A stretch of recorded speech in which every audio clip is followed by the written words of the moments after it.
పల్నాడు జిల్లా సత్తెనపల్లి మండలం గర్నెపూడి పెదమక్కెన గ్రామాల్లో సభ్యత్వ నమోదును ఎమ్మెల్యే కన్నా లక్ష్మీనారాయణ ప్రారంభించారు. సభ్యత్వం తీసుకుందాం, తెలుగుదేశం పార్టీ కార్యకర్తగా గర్వపడదామని ఎమ్మెల్యే పిలుపునిచ్చారు.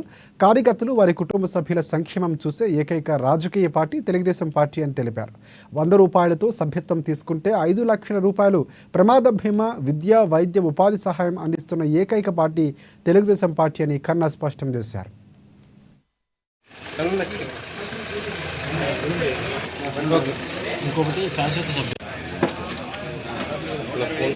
ఒక రాజకీయ పార్టీ అంటే రాజకీయ పార్టీకి సభ్యులు, కార్యకర్తలు, నాయకులు ఉంటేనే ఆ రాజకీయ పార్టీ మనుగడకి అవకాశం ఉంటుంది. అలాంటిది తెలుగుదేశం పార్టీ ఆవిర్భావం నుంచి బలమైనటువంటి కార్యకర్తలు ఉండటం వల్లనే మరి పార్టీ ఈ రోజు వరకు కూడా అధికారం ఉన్నా, అధికారం లేకపోయినా, అధికారంలో ఉన్నప్పుడు మరి నిరంతరం చంద్రబాబు నాయుడు గారు రోజుకు 18 గంటలు శ్రమిస్తూ ఈ రాష్ట్ర అభివృద్ధి కోసం మరి ఎంతో కృషి చేస్తున్నటువంటి విషయం మీకు అందరికీ తెలిసిందే. అలాగే ప్రతిపక్షంలో ఉన్నప్పుడు కూడా ప్రజా సమస్యల పట్ల నిరంతరం పోరాటం చేస్తూ ఆయన ముందుకెళ్తున్నటువంటి విషయం మీరందరూ చూశారు. 19 నుంచి 24 వరకు కూడా కార్యకర్తలు అనేక రకాలైనటువంటి ఇబ్బందులు పడినా, కార్యకర్తలను ఇబ్బందులు పెట్టినా,